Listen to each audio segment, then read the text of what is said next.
Intro, en het was Vlaams zijn we weer bij hun stuk, of een entree. Yo gasten, we zijn er weer met een filmpje van de rally. Dus dat wil zeggen dat we er nog gaan kijken naar de rally. En dat is vandaag de rally van de Monteberg. Ik verwacht er dan veel van me. Ja, veel schone dingen.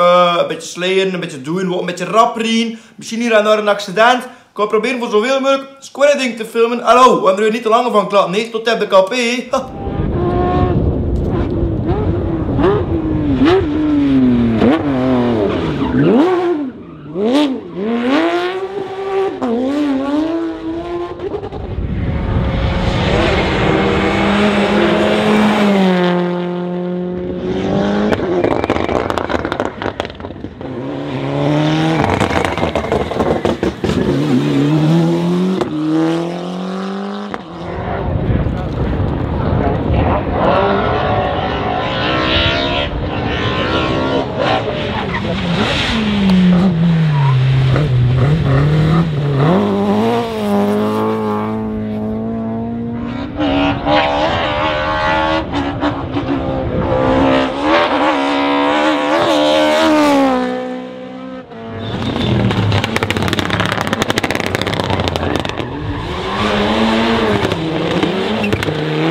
Banden wat ik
Mm-hmm.